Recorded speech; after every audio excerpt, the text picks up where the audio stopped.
CUET UG 2025 ఈ particular exam కి మీరు ఎలిజిబులా కాదా, మీరు ననగా నీట్ ఎగ్జామ్ రాస్తున్నారంటే ఈ ఎగ్జామ్ రాయొచ్చా లేదా, ఈ ఎగ్జామ్ గురించి మీ అందరూ చాలా కన్ఫ్యూజన్స్ అడిగారు. సో అవన్నీ మనం క్లియర్ చేసుకుంటాం విత్ రెస్పెక్ట్ టు డొమైన్స్, ఏ లాంగ్వేజ్ మీరు సెలెక్ట్ చేసుకోవాలి, జనరల్ టెస్ట్ ఎలా ఉంటుంది, ఈ డొమైన్స్ తో సంబంధించిన కన్ఫ్యూజన్ ఏమిటి, ఏ సబ్జెక్ట్స్ మీరు పర్స్యూ చేయగలుగుతారు బ్యాచులర్స్ ఈ పర్టికులర్ ఎగ్జామ్ మీరు రాసినట్లయితే. And one of the most important thing, exam paper pattern ఎలా ఉంటుంది, మార్కింగ్ స్కీమ్ ఎలా ఉంటుంది, ఎగ్జామ్ అప్లికేషన్ ఫామ్ ఎప్పుడు మీ ముందు రాబోతున్నది మీరు ఫిల్ చేయడానికి, ఇంక ఎగ్జామ్ ఎప్పుడు కండక్ట్ చేస్తారు, ఇవన్నీ డీటెయిల్స్ క్లియర్ గా ఈ ఎగ్జామ్ గురించి మీకు అన్ని డీటెయిల్స్ అర్థమైపోతాయి. ఈ వీడియో మీరు ఎండ్ వరకు స్కిప్ చేయకుండా చూసేసేయండి. So let us begin the session అన్న without any delay. Hello champions, welcome to Vedanta Telugu NEET channel. నా పేరు అజయ్ కుమార్, మీ బయాలజీ మాస్టర్ టీచర్.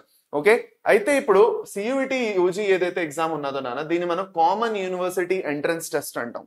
ఓకేనా, కామన్ యూనివర్సిటీ ఎంట్రన్స్ టెస్ట్ అంటే బేసిక్ గా మన ఇండియాలోని బోల్డ్ అని గవర్నమెంట్ యూనివర్సిటీస్ ఉన్నాయి. ఈ గవర్నమెంట్ యూనివర్సిటీస్ ప్రతిసారి ఇప్పటి వరకు ఏం చేసేవారంటే మెరిట్ బేసిస్ మీద, లేదంటే వాళ్ళతో ఓన్ ఎగ్జామ్ ఏదో పెట్టుకొని మీకు యాక్చువల్ గా ఏం చేసేవారంటే వాళ్ళు సీట్స్ ఇచ్చేవారు అనమాట వేరే వేరే బ్యాచులర్ కోర్సెస్ కి. అంటే BSc లైఫ్ సైన్సెస్ కోర్సెస్ కి, కామర్స్ కి, ఆర్ట్స్ కి, ఓకే, BSc మ్యాథమెటిక్స్, సైన్స్ అంటే అది సైన్స్ లోనే వస్తుంది, ఓకే, అకౌంటెన్సీ, వీటన్నిటికీ వాళ్ళు యాక్చువల్ గానే అడ్మిషన్స్ ఇచ్చేవారు. ఇప్పుడు చాలా సార్లు అయితే మెరిట్ బేసిస్, చాలా సార్లు అయితే నేను అన్నట్టు ఎగ్జామ్స్ పెట్టి, అయితే ఏమైందంటే 100 ఎగ్జాములు పెట్టడం, అన్ని ఎగ్జాములు రాయడం స్టూడెంట్స్ కి, కొన్ని చోట్ల అయితే మెరిట్ బేసిస్. ఇప్పుడు కొంతమందికి యాక్చువల్గా ఏమవుతుందంటే ఆ మెరిట్ బేసిస్ మళ్ళీ రాకపోవడం, అవన్నీ తలనొప్పులు అయ్యి ఉండి కామన్ యూనివర్సిటీ ఎంట్రన్స్ టెస్ట్ అని ఒక కామన్ ఎగ్జామ్ పెట్టేశారు for all the government universities in India. ఈ టాప్ గవర్నమెంట్ యూనివర్సిటీస్ ఏవేవి ఇందులో పార్టిసిపేట్ చేస్తున్నాయో కూడా నేను మీకు చెప్తాను. You don't have to worry about it. So before starting that video, కింద నాన్న డిస్క్రిప్షన్ లో మీరు అందరూ లింక్ చూస్తారు. ఓకే, ఆ లింక్ మీరు ఏంటంటే ఫ్రీ రిసోర్సెస్ అని ఉంటుంది, దాని మీద మీరు క్లిక్ చేశారంటే ఆ డిస్క్రిప్షన్ లో ఉన్న లింక్ మీద మీకు అన్ని నోట్స్ నావి ఒకే దగ్గర దొరికిపోతాయి. IP, MSET, NEET, మీది ఏది కావాలన్నా. Okay, so don't forget to check it out. పదండి నాన్న ముందుకు వెళ్దాం. అన్నిటికన్నా ఫస్ట్ నాన్న, ఈ పర్టికులర్ అప్లికేషన్ ఫామ్ ఎప్పుడు వస్తుంది మీకు? ఓకే, అది మనకు అన్నిటికన్నా ఫస్ట్ ఇంపార్టెంట్ పాయింట్, ఎప్పుడు అప్లికేషన్ ఫామ్ వస్తుంది. ఈ అప్లికేషన్ ఫామ్ దాదాపు యాక్చువల్గా ఎప్పుడు నీట్ తో పాటే రిలీజ్ చేసేస్తారు. ఓకే, సో ఈసారి ఇంకొంచెం డిలే అవుతున్నది, మేబీ వచ్చేయడానికి ఛాన్సెస్ ఉన్నాయి. దెర్ ఆర్ మోస్ట్ ప్రాబబ్లీ ఈ ఒక 3-4 రోజుల్లోనో వారం రోజుల్లో వచ్చేస్తుంది. ఇంకా టైం అయిపోయింది, ఎందుకంటే నీట్ రాగానే ఇది రిలీజ్ చేస్తారు. లాస్ట్ ఇయర్ అయితే 27 ఫిబ్రవరికి రిలీజ్ చేశారు. ఓకే, 27 ఫిబ్రవరి నుంచి 26 మార్చ్ 1 మంత్ వరకు టైం ఇచ్చారు ఫిల్ చేయడానికి. ఓకేనా, ఇప్పుడు మీకు ఎగ్జామ్ ఎప్పుడు జరుగుతుందంటే 15th మే టు 31st మే, ఈ 15 days లో జరుగుతుంది. ఓకే, లాస్ట్ ఇయర్ 15 నుంచి 31st, ఈసారి కూడా అదే టైంలో అవ్వచ్చు అని చెప్పుకోవచ్చు మనం. అంటే నీట్ తో ప్యారలల్ గా ఉండదు, ఇది ఓవర్లాప్ ఏమవుదు. మీ నీట్ MSET ఇచ్చుకొని దీని సపరేట్ గా మీరు ఇచ్చుకోవచ్చు. ఇప్పుడు ఇంకొక ఇంపార్టెంట్ పాయింట్, మీకు ఇక్కడ ఏదైతే డౌట్ వస్తుందో, సార్ అదేంటి సార్ 15 నుంచి 38 అంటున్నారు, ఒకసారిలో ఎగ్జామ్ జరగదా అంటారు. చెప్తాను, అది కూడా చెప్తాను నేను, మీకు ఒక డౌట్ అనేది క్లియర్ అవుతుంది అక్కడ తర్వాత. ఓకే, ఇప్పుడు మీకు యాక్చువల్ గాను ఏంటంటే చెప్తాను. ఓకే, ఏదైతే యాక్చువల్ గా మీ ఎగ్జామ్ ఫీజు ఎంత ఉంటుందంటే చూడండి, మీకు యాక్చువల్ గా ఏంటంటే నంబర్ ఆఫ్ సబ్జెక్ట్స్ దొరుకుతాయి, వాటన్నిటిని మీరు సెలెక్ట్ చేసుకోవచ్చు. ఇప్పుడు అగ్రికల్చర్ లోని, లేదు అంటే మీకు వేరే వేరే హోమ్ సైన్స్, అలాంటివన్నీ బోల్డ్ అని కోర్సెస్ కి మీరు ఆప్ట్ చేసుకోవచ్చు. UG అంటే మీరు బ్యాచులర్స్ ఆ కోర్సు చేయడానికి. అలాంటివి మీకు 3 సబ్జెక్ట్స్ కి అయితే 1000 రూపీస్ మినిమమ్. ఓకే, ప్రతిసారి మీరు అడిషనల్ సబ్జెక్ట్ తీసుకుంటున్నారు అంటే దానికి ఒక 400 ఎక్స్ట్రా పడుతుంది. ఇప్పుడు టోటల్ గా ఎన్ని సబ్జెక్ట్స్, ఎన్ని కోర్సెస్ కోసం, సబ్జెక్ట్స్ అంటే కోర్సెస్ అనమాట, ఎన్ని కోర్సెస్ కోసం మీరు చూస్ చేసుకోవచ్చు అంటే total 6 courses. You can totally choose for 6 subjects. Total గా మీరు 6 సబ్జెక్ట్స్ చూస్ చేసుకోవచ్చు. 6 సబ్జెక్ట్స్ ఆర్ కోర్సెస్ అనమాట. బేసిక్ గా UG కోర్సెస్ కి ఏవైతే ఆప్ట్ చేసుకుంటున్నారో ఆ 6 సబ్జెక్ట్స్ కోసం మాక్సిమం. ముందు ఇది యాక్చువల్ గా 10 ఉండేది, ఇప్పుడు 10 నుంచి తీసి 6 చేస్తారు అనమాట. ఓకే, సో 6 కోర్సెస్ కోసం మీరు ఆప్ట్ చేసుకోవచ్చు. ఈ 6 కోర్సెస్ ఏంటంటో నేను మీ అందరికీ చెప్పేసిస్తాను అనమాట. అంటే ఒకే ఎగ్జామ్ రాసి మీరు ఒక 5-6 కోర్సెస్ కోసం ఎలిజిబుల్ అయిపోతారు అనమాట. దాంట్లో ఏదో ఒకటి మీరు చూస్ చేసుకొని మీ ర్యాంక్ ని బట్టి మీరు వెళ్తారు అక్కడికి. ఇప్పుడు ఫస్ట్ ముందుకు వెళ్దాం పదండి. ఏ యూనివర్సిటీస్ పార్టిసిపేట్ చేస్తున్నాయి ఇందులో మనకు వచ్చేసి యాక్చువల్ గా Aligarh Muslim university, Assam university, Babasaheb Bhimrao Ambedkar university, Banaras Hindu university, central university of Andhra Pradesh ఏపీది, దాని తర్వాత మీ బోల్డ్ అండ్ అలాంటి మంచి ఢిల్లీ యూనివర్సిటీ కూడా మీకు వస్తుంది యాక్చువల్ గాను. Okay, central university Himachal Pradesh, Jammu, Jharkhand, Karnataka, దాని తర్వాత ఒడిశా, పంజాబ్, కేరళ, కాశ్మీరు, రాజస్థాన్, తమిళనాడు, దాని తర్వాత ఏంటది JNU Jawahar Lal university, Banaras Hindu university already నేను మీకు చెప్పినట్టున్నాను. దాని తర్వాత మనకి జామియా మిలియా ఇస్లామియా, దాని తర్వాత ఇందిరాగాంధీ యూనివర్సిటీ. ఇటుపక్క వచ్చేసి మనకి యూనివర్సిటీ ఆఫ్ హైదరాబాద్ ఒకటి వస్తుంది ఇక్కడ. Okay, university of Hyderabad, Delhi university, Allahabad, అలాంటివి టోటల్ గా మనకి 250+ యూనివర్సిటీస్ ఉన్నాయి ఏవైతే పార్టిసిపేట్ చేస్తున్నాయి అనమాట. ఓకే, అయితే ఇప్పుడు మెయిన్ గా ఇవన్నీ మెయిన్ యూనివర్సిటీస్ ఏవైతే ఇక్కడ పెట్టానో మిగతా అంత లిస్ట్ మీకు ఎన్టీఏ వెబ్సైట్ లో దొరికిపోతుంది. ఓకే సరే, సో ఇవన్నీ central universities, state universities actual గా సెంటర్ పరిధిలోకి వస్తాయి. అయితే ఇవన్నీ ఏం చేస్తాయంటే వీటి దగ్గర ఉన్న బ్యాచిలర్ కోర్సెస్ కి ఏవైతే సీట్లు ఉన్నాయో అవి యాక్చువల్ గా ఇచ్చేయాలన్నమాట. యూనివర్సిటీ ఆఫ్ ఆంధ్రప్రదేశ్ అంటే ఆంధ్ర యూనివర్సిటీ అనుకుంటాను, అది అనమాట. ఓకే, సో అది విషయం ఇక్కడ. ఇప్పుడు నాన్న మనకి actual question paper the medium అనేది ఇంపార్టెంట్ అనమాట. మీరు రెండు మీడియంస్ చూస్ చేసుకోవచ్చు. ఒకటి మీరు ఇంగ్లీషు ఇంకా తెలుగు, నేను ఎలాగ బైలింగ్వల్ పెట్టుకోమంటాను నేను మీ అందరికి. మీకు తెలుగు ప్రొఫిషియన్సీ ఉన్నదంటే బెటర్, తెలుగు కొంచెం చదవడం వచ్చంటే తెలుగులో కూడా పెట్టేసుకోండి అంటాను. ఇంగ్లీషు ఇంకా తెలుగు, లేదంటే మీకు ఉర్దూ వచ్చంటే ఉర్దూ, హిందీ వచ్చంటే హిందీ, రెండు బైలింగ్వల్ గా మీరు పెట్టుకోవచ్చు. మీడియం క్వశ్చన్ పేపర్ మీడియం, అది ఏ మీడియంలో అయితే మిమ్మల్ని అడుగుతారో అది. ఓకే, అది. ఇప్పుడు మీకు సిలబస్ అనేది ఎలా ఉంటుందో మనం మాట్లాడుకోవాలి. చూడండి అన్న, ఈ పేపర్ అనేది యాక్చువల్ గా 3 డొమైన్స్ లో డివైడ్ అవుతుంది. And for that I wanted to explain you a little bit. మీ అందరికీ వచ్చిన కన్ఫ్యూజన్ ఏదైతే ఉందో అది క్లారిఫై చేయాలంటే మనకి ఈ పేపర్ ప్యాటర్న్ అర్థం చేసుకోవాలి. ఈ పేపర్ ప్యాటర్న్ ఏదైతే ఉందో చెప్పేసిస్తాను, జాగ్రత్తగా చూడండి. ఈ పేపర్ ప్యాటర్న్ లో మనకి 3 వస్తాయి పేపర్లు. పేపర్ 1 ఒకటి వస్తుంది, సెక్షన్ 1 వస్తుంది. ఈ సెక్షన్ 1 వచ్చేసి లాంగ్వేజ్. ఇప్పుడు లాంగ్వేజ్ అంటే ఏ లాంగ్వేజ్ అంటారు మీరు? ఏ లాంగ్వేజ్ లో అయితే మీకు ప్రొఫిషియన్సీ ఉందో అది మీరు చూస్ చేసుకోవచ్చు. Any 1 language you have to choose. Okay, you have to choose 1 language. ఆ ఒక లాంగ్వేజ్ లో మీకు ఇంగ్లీష్ చాలా బాగా వచ్చు అంటే ఇంగ్లీషు, లేదు అంటే సాంస్క్రిట్ బాగా వచ్చు అంటే Sanskrit. Most of the time మనకి ఇంగ్లీష్ చాలా బాగా వస్తుంది మనందరికి. ఓకే, ఇంగ్లీష్ లో గ్రామర్ ఎంతో కొంత చదివే ఉంటాం మనందరం. సో ఎలాగో ఇప్పుడు ఐపీ కోసం చదువు ఉంటాం. సో అదే మనకి కొంచెం చదువుకొని బాగా ఇంగ్లీష్ లాంగ్వేజ్ పెట్టేసుకోవడం best. Most of the students English పెట్టుకుంటారు. అది కాకుండా చాలా మంది స్టూడెంట్స్ కొన్ని ఇంటర్నేషనల్ లాంగ్వేజెస్ చదువుతారు. అరబిక్ లాంగ్వేజ్ అవనండి, జాపనీస్ అవనండి, జర్మన్ అవనండి, స్పానిష్ అవనండి, ఫ్రెంచ్ అవనండి, అవి కూడా ఆప్షన్స్ ఇస్తారు వాళ్ళు. అందులో మీరు ఏం చేయాలంటే ఒక కాంప్రిహెన్షన్ ఇస్తారు వాళ్ళు, ఒక పెద్ద పారాగ్రాఫ్ ఇస్తారు. ఆ పారాగ్రాఫ్ అని చదివి దాని మీద మీరు కొన్ని క్వశ్చన్స్ ఆన్సర్ చేయాలి. టోటల్ గా మీకు 50 క్వశ్చన్స్ వస్తాయి. టోటల్ గా మీకు ఎన్ని క్వశ్చన్లు వస్తాయి? మీకు 50 క్వశ్చన్లు వస్తాయి. 50 క్వశ్చన్లు మీకు వస్తాయి.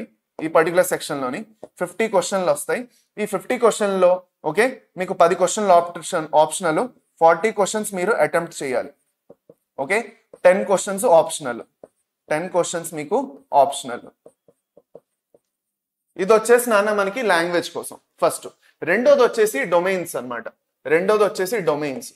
డొమైన్స్ అంటే ఏంటి? డొమైన్స్ అంటే బేసిక్ గా మీరు ఇంటర్లో ఏదైతే సబ్జెక్టులు చదివారో అవే డొమైన్స్ అంటే, ఇంకేం లేదు. ఇప్పుడు ఇంటర్లో మీరు ఏం సబ్జెక్ట్స్ చదివారు నాన్న? డొమైన్స్ లో 3 సబ్జెక్ట్స్ చదివాం మనందరం కదా. ఏంటంటి? ఒకటి బయాలజీ అంటే ఏం లేదు, బాటనీ ప్లస్ జువాలజీని బయాలజీ అంటాం. ఇంకోటి ఫిజిక్స్ చదివాం మనందరం, ఇంకోటి కెమిస్ట్రీ చదివాం. ఇవి 3 మీరు సెలెక్ట్ చేసుకోవాలి. అక్కడ మిమ్మల్ని సెలెక్ట్ చేసుకోమంటారు. ఆ 3 డొమైన్స్ ని మీరు సెలెక్ట్ చేసుకుంటే మీరు ఏ కోర్సెస్ కోసం ఎలిజిబుల్ అవుతారో నేను చెప్పేసేస్తాను మీకు. మీరు బైపీసీ స్టూడెంట్ అయ్యి ఏ కోర్సెస్ కోసం ఎలిజిబుల్ చెప్తాను నేను మీకు. ఓకే, సో ఈ 3ని మీరు సెలెక్ట్ చేసుకోవాల్సి ఉంటుంది. సెలెక్ట్ చేసుకున్న తర్వాత ఫర్ సపోజ్ మీరు మ్యాథ్స్ బ్రిడ్జ్ కోర్స్ చేశారంటే అది చేయొచ్చు, లేదంటే వదిలేయండి. మ్యాథ్స్ బ్రిడ్జ్ కోర్స్ చేస్తేనే సెలెక్ట్ చేయాలి. మీరు ఇంటర్లో ఆ సబ్జెక్ట్ చేయకుండా అక్కడికి వెళ్ళి డొమైన్స్ లో పెట్టకూడదు అది. ఓకే, అది రెండోది. డొమైన్స్ అయిపోయి ఇప్పుడు టోటల్ అన్ని డొమైన్స్ లో వచ్చేసి మనకి ఇప్పుడు నెక్స్ట్ వచ్చేసి లాస్ట్ అండ్ ద ఫైనల్ మనకు వస్తుంది. దట్ ఈస్ ఇది వచ్చేసి పేపర్ 2 అనమాట. Domains paper 2. ఇప్పుడు పేపర్ 3 వస్తుంది మనకి. పేపర్ 3 వచ్చేసి జీటీ అంటారు, జనరల్ టెస్ట్. ఈ జనరల్ టెస్ట్ లో ఏముంటుందంటే aptitude, reasoning, critical thinking, current affairs వాటన్ని మీద వస్తాయి. ఇప్పుడు నేను మీకు చూపించిస్తాను చూడండి, 1 by 1 ఏ లాంగ్వేజెస్ అన్ని చెప్పిస్తాను. ఫస్ట్ నాన్న చూడండి, మనకి ఇక్కడ ఏంటంటే మనకి ఫస్ట్ లాంగ్వేజ్ అనమాట. మీరు అందరూ చూసుకోవచ్చు.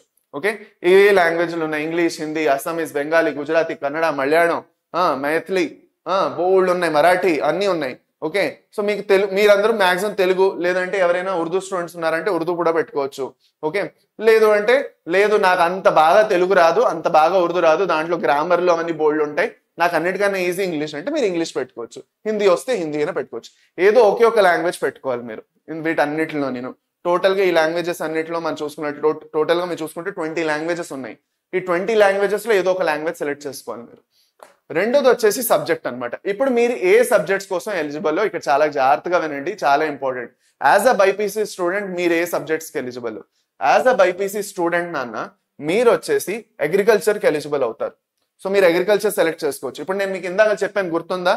6 సబ్జెక్టుల వరకే మ్యాక్సిమం సెలెక్ట్ చేసుకోవచ్చు అని, ఇదే 6 సబ్జెక్టులు అనమాట. ఇందులో మీరు ఏదో ఒక 6 కోర్సెస్ కోసం మీరు సెలెక్ట్ చేసుకోవచ్చు. అగ్రికల్చర్ మీకు ఓకే అయితే అగ్రికల్చర్, ఆంథ్రోపాలజీ కూడా మీరు తీసుకోవచ్చు. ఓకే, ఆంథ్రోపాలజీ అంటే మీకు బేసిక్ గాను ఇది ఏంటది ఫాజిల్స్ అవన్నీ చేస్తారు కదా అదొకటి. అది కాకుండా మెయిన్ గా ఆంథ్రోపాలజీ అంటే హ్యూమన్ స్టడీస్ అన్నమాట. హ్యూమన్ సివిలైజేషన్స్ ఎలా వచ్చాయి అవన్నీ ఏవో ఉంటాయి board. Okay, history, human history అంతా వస్తుంది మీకు అందులో. దాని తర్వాత biology, biological studies, biotechnology, biochemistry, ఈ 4 ఒకే ఒక్క ఆప్షన్ లో వచ్చేస్తాయి. ఒకే ఒక్క కోడ్, ఒకే కోడ్ లో ఇవన్నీ వస్తాయి. సో మీరు BSc in biology, biological studies, biotechnology, biochemistry చేయాలంటే ఇది సెలెక్ట్ చేసుకుంటారు. బీఎస్సీ ఇన్ కెమిస్ట్రీ చేద్దామన్నా మీరు ఎలిజిబుల్ అయిపోతారు, ఎందుకంటే మీరు కెమిస్ట్రీ చేయాలంటే మీరు ఆల్రెడీ కెమిస్ట్రీ చేస్తున్నారు కాబట్టి పర్వాలేదు. ఎన్వైరన్మెంటల్ స్టడీస్ కూడా మీరు చూస్ చేసుకోవచ్చు, ఇది ఒకటి ఉంది. దాని తర్వాత మీకు వచ్చేసి నెక్స్ట్ ఫైన్ ఆర్ట్స్ అవన్నీ మీకు అవ్వవు, ఎందుకంటే మీరు ఆర్ట్స్ చేసి ఉండాలి దానికి. నెక్స్ట్ వచ్చేసి హోమ్ సైన్స్ మీకు సెలెక్ట్ చేసుకోవచ్చు. హోమ్ సైన్స్ కాకుండా మీరు నెక్స్ట్ వచ్చేసి టీచింగ్ యాప్టిట్యూడ్ కూడా సెలెక్ట్ చేసుకోవచ్చు. So these are the most. ఇప్పుడు మీరు మ్యాథ్స్ ఎప్పుడు సెలెక్ట్ చేసుకోవచ్చు అంటే బ్రిడ్జ్ కోర్స్ మ్యాథ్స్ చేసి ఉంటే, ఇది ఎప్పుడు దిస్ ఓన్లీ బ్రిడ్జ్ కోర్స్ మీరు మ్యాథ్స్ చేసి ఉంటే, మీరు బ్రిడ్జ్ కోర్స్ కింద మ్యాథ్స్ చేసి ఉన్నారు అనుకోండి, అప్పుడు మాత్రమే ఇది మీకు ఎలిజిబుల్ అవుతుంది. Otherwise it is not eligible. Bridge course మీరు మ్యాథ్స్ చేసి ఉండాలి, అప్పుడే బీఎస్సీ మ్యాథ్స్ కి మీరు ఎలిజిబుల్ అవుతారు. ఓకే, ఇది వచ్చేసి నాన్న బేసిక్ గా మీరు ఏ సబ్జెక్ట్ చూస్ చేసుకోవచ్చు. సో టోటల్ గా చూసుకున్నట్లయితే ఈజీ ఆప్షన్స్ మీకు చెప్తాను. అగ్రికల్చర్ మీరు చేసుకోవచ్చు, బయాలజీ 2 ఈజీగా అయిపోయి, ఎన్వైరన్మెంటల్ స్టడీస్ 3 అయిపోయి, 4వది వచ్చేసి హోమ్ సైన్స్ 4. హోమ్ సైన్స్ అంటే ఫుడ్ సైన్స్ నాన్న, ఇంకేం లేదు. ఫుడ్ సైన్స్ అండ్ న్యూట్రిషన్ తెలుసు కదా, అట్లా ఆ పక్కే వెళ్తారు మీరు. హోమ్ సైన్స్ 4, టీచింగ్ యాప్టిట్యూడ్ 5, ఇంకేదైనా కావాలంటే వీటిలో మీరు 6. మీరు మాక్సిమం 5 ఉన్నాయి మీకు యాక్చువల్గా చెప్పాలంటే. మీరు కావాలంటే అక్కడ నేను అన్నట్టు కెమిస్ట్రీ లేదంటే ఇంకేమైనా చూస్ చేసుకోవచ్చు అంటే దానికి వస్తుంది. ఫిజిక్స్ కూడా వెళ్ళొచ్చు, బట్ రిమెంబర్ దట్ ఫిజిక్స్ అంటే బీఎస్సీ ఫిజిక్స్ ఎంత టఫ్గా ఉంటుందో మీకు తెలుసు కదా, నేను చెప్పక్కర్లేదు, అది విషయం ఇక్కడ. ఓకే రైట్, సరే ఇప్పుడు ఇంతవరకు అయిపోయింది. ఇది వచ్చేసి సబ్జెక్ట్స్. ఇప్పుడు మనకి సిలబస్ ఎలా ఉంటుంది అన్నది మన డౌట్. లాంగ్వేజ్ కోసం సిలబస్ చూడాలి అని కావాలి అనుకుంటున్నారంటే నాకు కింద కమెంట్స్ లో చెప్పండి. లాంగ్వేజ్ కోసం సిలబస్ ఎలా ఉంటుంది ఏమిటి అన్న నేను డీటెయిల్ గా సెపరేట్ గా చెప్తాను, ఎందుకంటే దానికి సెపరేట్ వీడియో అయిపోవచ్చు. కానీ మీకు నార్మల్ గా biology, physics, chemistry NEET syllabus ఉంది కదా, అదే సిలబస్ మీరు అక్కడ రాయాలబ్బా. మీరు ఏదైతే ఈ యాక్చువల్గా ఈ డొమైన్స్ చెప్పాను కదా నేను మీ అందరికి, దీనికోసం మీరు ఏం చేయడాలు ఏం లేవు. దీనికోసం మీరు రాయాల్సింది ఒకటే నీట్ సిలబస్ ఉంటుంది. దీనికి కంప్లీట్ గా NCERT syllabus. NCERT syllabus 11th ఇంకా 11th and 12th NCERT syllabus ఏదైతే ఉందో అదేను.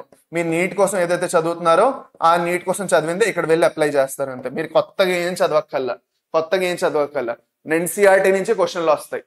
ఓకేనా, సో మీరు టెన్షన్ పడాల్సిన అవసరం లేదు, అయిపోయింది. ఇప్పుడు నెక్స్ట్ వచ్చేసి జనరల్ యాప్టిట్యూడ్ నుంచి మీ అందరికి సిలబస్ తెలియాలి. జనరల్ యాప్టిట్యూడ్ లో వచ్చేసి మెయిన్ గా మనకి జనరల్ నాలెడ్జ్ క్వశ్చన్లు ఏవైతే వస్తాయో అవి ఏదైతే మంది చాలా సూపర్ గా ఉంటుంది ఈ మధ్యన. సో మనకి ఏది అడుగుతారు, కలేజా సినిమాలో మహేష్ బాబుతో పాటు ఓకే యాక్చువల్ గాను ఓకే సిద్ధారా ఎవరు చేశారు, లేదు అంటే దేవరాలో యాక్చువల్ గాను దేవరా కథ ఎవరు చెప్పారు, అలాంటివన్నీ అడగకుండా యాక్చువల్ గా ఇండియాలో ఉన్న మెయిన్ ఇంపార్టెంట్ ఏవైతే ఈవెంట్స్ జరిగాయో వాటి గురించి, కరెంట్ అఫైర్స్, ఓకే అది కాకుండా మెంటల్ ఎబిలిటీ ఏదైతే ఉందో కొన్ని లాజికల్ అనలిటికల్ క్వశ్చన్స్ ఇస్తారు, న్యూమరికల్ ఎబిలిటీ ఉన్న క్వశ్చన్స్ ఇస్తారు, క్వాంటిటేటివ్ రీజనింగ్ ఇస్తారు, ఇంకా లాజికల్ ఇంకా అనలిటికల్ రీజనింగ్ ఇస్తారు. ఇప్పుడు విషయం ఏంటంటే నాన్న, మాకు జనరల్ ఆప్టిట్యూడ్ టెస్ట్ ఏదైతే ఉన్నదో మీకు వచ్చేసి ఇది మీకు యాక్చువల్ గా టోటల్ గా ఎన్ని మార్క్స్ ఉంటుంది, 60 క్వశ్చన్స్ ఇస్తారు. మీరు దీంట్లో మీకు 60 క్వశ్చన్స్ లో మీరు 50 క్వశ్చన్స్ అటెంప్ట్ చేయాలి. 50 క్వశ్చన్స్ అటెంప్ట్ చేయాలి. ఓకే 10 క్వశ్చన్స్ ఏవైతే ఉంటాయో మీకు ఆప్షనల్. 10 క్వశ్చన్ మీకు ఆప్షనల్. ఓకేనా, 10 క్వశ్చన్స్ వచ్చేసి మీకు ఆప్షనల్. 60 ఇస్తే 50 ఇవ్వాలి. ఇప్పుడు ఇలాగే వేరే సబ్జెక్ట్స్ వేరే లాంగ్వేజెస్ కి, అలాగే మనకి లాంగ్వేజెస్ కి ఇంకా డొమైన్స్ కి రెండింటికి ఇదే ప్యాటర్న్. 50 క్వశ్చన్స్ ఇస్తారు, 50లో 40 అటెంప్ట్ చేయాలి. దీనికైనా అంతే, దీనికైనా అంతే, రెండింటికి. వీటికి కూడా బయాలజీకి 50 క్వశ్చన్స్, ఫిజిక్స్ కి 50 క్వశ్చన్స్, కెమిస్ట్రీకి 50 క్వశ్చన్స్, అలా 50 క్వశ్చన్స్ ఇస్తారనమాట. ఓకే, సో మీకు ఒక్కొక్క సబ్జెక్ట్ మీరు ఏదైతే డొమైన్ లో చూస్ చేసుకుంటారో వాటికి 50 క్వశ్చన్లు వస్తాయి. సో టోటల్ గా మీరు ఎంత చూస్ చేసుకుంటారో అవుట్ ఆఫ్ దట్ మీకు ఒక పర్సెంటేజ్ తీస్తారనమాట, నెంబర్ ఆఫ్ మార్క్స్. ఇప్పుడు మీకు యాక్చువల్ గా టోటల్ గా చూసుకున్నట్లయితే టైం ఎంత దొరుకుతుంది మీకు క్వశ్చన్ అటెంప్ట్ చేయడానికి, ఆన్లైనా ఆఫ్లైనా, ఇంకా మార్కింగ్ ప్యాటర్న్ ఏమిటి, మార్కింగ్ స్కీమ్ ఏమిటి, అది మీకు తెలియాలి. ఓకే చూడండి, నెక్స్ట్ ఏంటంటే మెయిన్ ఇంపార్టెంట్ పాయింట్ ఇక్కడ మనకి ఎగ్జామ్ డ్యూరేషన్. మనకి ఎగ్జామ్స్ అనేవి నాన్న అన్నిటికన్నా ఫస్ట్ ఇంపార్టెంట్ పాయింట్ నేను మీ అందరికీ చెప్పేయాలి. ఎగ్జామ్ మనకి హైబ్రిడ్ మోడ్ లో జరుగుతుంది. హైబ్రిడ్ మోడ్ అంటే ఏంటి నాన్న, what is hybrid mode? Hybrid mode అంటే మీకు రిటర్న్ ప్యాటర్న్ లో కూడా ఉంటుంది ఎగ్జామ్, ఓకే, రిటర్న్ కూడా ఉంటుంది. ఇంకోటి వచ్చేసి మీకు సిబిటి ఆన్లైన్ అన్నమాట, ఆన్లైన్. ఓకే, ఒకటి రిటర్న్ ఉండొచ్చు, ఇంకోటి ఆన్లైన్, ఏదైనా ఉండొచ్చు. అది లాంగ్వేజ్ అవ్వచ్చు, డొమైన్స్ అవ్వచ్చు, లేదంటే జనరల్ యాప్టిట్యూడ్ అవ్వచ్చు. అది మీకు ఇప్పుడు చెప్పరు, తర్వాత చెప్తారు మీకు. అది మోస్ట్ ఆఫ్ ద టైం మీకు అది ఎగ్జామ్స్ అయినప్పుడు మీకు ముందే తెలిసిపోతాయి. ఇప్పుడు మీ సెంటర్స్ బోల్డ్ అని ఉన్నాయి, మీకు మీ ఊర్లోనే మీకు సెంటర్ దొరికిపోతుంది మాక్సిమం. ఓకే, ఇప్పుడు రిటర్న్ కాంపోనెంట్ అయినా ఏదైనా టైం అనేది ఇలా ఉంటుంది ఎగ్జామ్స్ అనేవి. అందుకే మీకు ఇప్పుడు అర్థమైందా ఎందుకు 15వ తారీఖు నుంచి 15 మే నుంచి 31 మే వరకు? ఎందుకంటే రిటర్న్ అవుతున్నది, ఆన్లైన్ అవుతున్నది, ఇలా ఎందుకు చేస్తున్నారని మీరు అడుగుతారు. దీనికి రీజన్ ఏంటంటే ఈక్వల్ గా అందరికీ ఉండాలని. చాలా మంది కంప్యూటర్ ప్రొఫెషియన్సీ ఉండదు. ఓకే, సో వాళ్ళకి కంప్యూటర్ ఎగ్జామే పెట్టేస్తే కష్టం ఉంటుంది, అందరికీ ఈజీగా రిటర్న్ కూడా రాదు. సో రిటర్న్ సిబిటి రెండు మిక్స్ కొట్టేసి పెడతారనమాట. ఏం పెడతారు ఇప్పుడు మీకు తెలియదు. ఓకే, ఏ సబ్జెక్ట్ అని 3 స్లాట్లలో చేస్తారు. ఒక్కొక్క రోజు 3 స్లాట్లు ఉంటాయి. స్లాట్ 1 అంటే 9 AM to 11 AM, స్లాట్ 2 అంటే 12:30 to 2, స్లాట్ 3 వచ్చేసి 4 to 5:30. ప్రతి ఒక్క స్లాట్ మీకు ఒక 1.5 hour ఉంటుంది. ఈ 1.5 hour లోని మీరు ఏం చేయాలి అంటే, ఈ స్లాట్ కొంచెం పెద్ద చూపిస్తున్నారు. మాక్సిమం మీరు ఏం చేయాలంటే ప్రతిసారి ఒక్కొక్క సబ్జెక్ట్ కి ఒక 1.5 hour ఇస్తారు మీకు.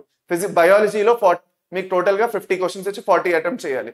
అలాగా ప్రతి దానికి మీకు ఒక డొమైన్ సెక్షన్ కోసం ఒక ఏంటది 1.5 hour.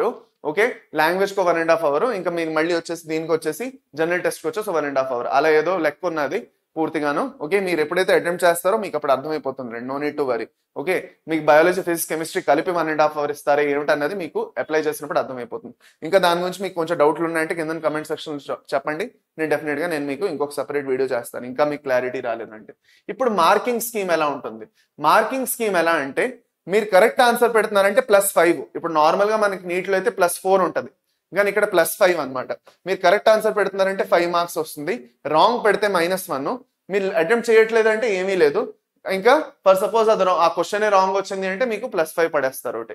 ఓకే, సో దట్ మీరు అటెంప్ట్ చేసినా చేయకపోయినా పర్వాలేదు, మీకు +5 వచ్చేస్తుంది. ఓకే, అది సరే, అంతేనా? That's about it. సో ఇది సియూఈటీ గురించి. అయితే ఇప్పుడు సియూఈటీ మీరు ఏ సబ్జెక్ట్స్ కోసం చేయొచ్చో మీకు తెలిసిపోయింది. అగ్రికల్చరు, లేదంటే మీరు బయోటెక్నాలజీ, బయాలజీ, బయోకెమిస్ట్రీ ఒకటి, దాని తర్వాత మీకు హోమ్ సైన్స్ ఒకటి ఉన్నది, ఎన్వైరన్మెంటల్ స్టడీస్ ఒకటి ఉంది. ఇవన్నీ కొన్ని కోర్సెస్ ఉన్నాయి. ఏవైతే మీకు యాక్చువల్ గా నార్మల్ గా మీరు ఈఎఫ్సెట్ లో కూడా మీరు చూడరు ఈ కోర్సెస్ మీకు ఈఎఫ్సెట్ లో కూడా లేవు. సో మీరు 3 రకాల ఎగ్జామ్లు రాసినట్టు ఉంటుంది. ఒకటి నీటు, ఎంబీబీఎస్, బీడిఎస్, ఆయుష్ కోర్సెస్ కి. ఓకే, ఈఎఫ్సెట్ వచ్చేసి అగ్రికల్చర్, వెటనరీ, ఫార్మసీ, ఇవన్నీ నర్సింగ్ కోర్సెస్ కి. మళ్ళీ సియూఈటీ వచ్చేసి మీకు biotechnology, biology, environmental studies, home science, వీటన్నిటికి. సో మీకు బోల్డ్ అన్ని కోర్సెస్ ఆప్షన్స్ ఉన్నాయి, మీరు తెలుసుకొని వాటిని అటెంప్ట్ చేయాలి. ఇప్పుడు మీరు అంటారు సార్ సియూఈటీ నేను ఇవ్వాలా, నాకేం వస్తారు ఇవన్నీ అంటే, ఇవ్వగలరు నాన్న, అంతేం కష్టం కాదు, మీరు ఇవ్వాలి. ఎందుకో తెలుసా? ఇస్తేనే తెలుస్తుంది కష్టం కాదు కాబట్టి కదా. సో మీరు వెళ్ళి ఇవ్వాలి. అటెంప్ట్ చేయడంలో తప్పేం లేదు, అటెంప్ట్ చేయండి. మీరు అనుకున్న కోర్స్ ఎక్కడైనా మంచిది, మీరు ఇప్పుడు ఒక బ్యాకప్ ఆప్షన్ లో పెట్టుకోవడంలో తప్పలేదు కదా. So definitely try it out. And ఇంకా మీకు ఈ పర్టికులర్ డౌట్ ఏమైనా ఉన్నదంటే, ఈ పర్టికులర్ వీడియోలో మీకు ఇంకా క్లారిటీ రాలేదు, ఇంకా డౌట్స్ ఉన్నాయి అంటే మాత్రం కింద కమెంట్ సెక్షన్ లో పెట్టండి. I definitely try to clear it out. Okay, thank you నాన్న, థ్యాంక్ యూ వెరీ మచ్. మళ్ళీ మనం నెక్స్ట్ సెషన్ లో కలుద్దాం. ఈ వీడియో మీకు యూస్ఫుల్ అనిపించిందంటే కమెంట్స్ లో నాకు డెఫినెట్ గా చెప్పండి. Okay, by by, take care and have a nice day. Thank you champions.